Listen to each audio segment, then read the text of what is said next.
আয়েশা, বিয়ের আগে তোরে কিন্তু আমি 3বার স্বপ্নে দেখছিলাম। বড্ড খুশি হয়ে গেলেন আয়েশা। এরপরে বললেন, 3বার স্বপ্ন দেখার পরে তোমার ব্যাপারে মনের মধ্যে কেমন কেমন যেন ভালো লাগে।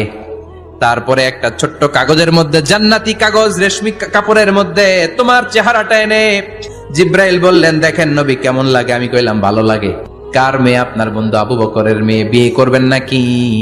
বিশ্বনবী বললেন, ও জিব্রাইল, তুমি যদি ঘটক হও, আল্লাহ যদি হয় কাজী, আমি মোহাম্মদ বিয়েতে রাজি। বিয়ে হয়ে গেল, কিন্তু ঘরে দামি ফার্নিচার নাই, টাকা পয়সাও তেমন নাই, কিন্তু আছে খালি সুখ। এত ভালোবাসতেন মা আয়েশাকে। মা আয়েশা গ্লাসের যেই জায়গা দিয়ে পানি খেতেন, বিশ্বনবী ওই জায়গায় মুখ লাগিয়ে পানি খেত। মা আয়েশা গোশতকে হাড্ডি ফেলে দিলে বিশ্বনবী ওই হাড্ডিটা নিয়ে চষতে শুরু করে দিত।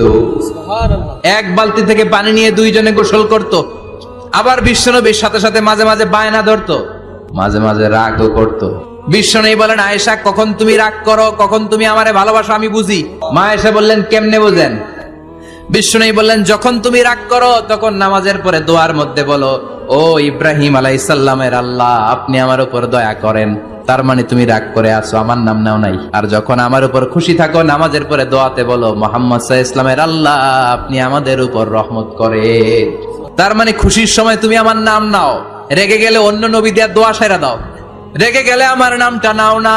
মা আয়েশা বলে, নবী গো, আমি তো শুধু নামটাই মুখ দিয়ে নেই না, কিন্তু কলিজা থেকে তো আপনারে বাদ দিতে পারি না।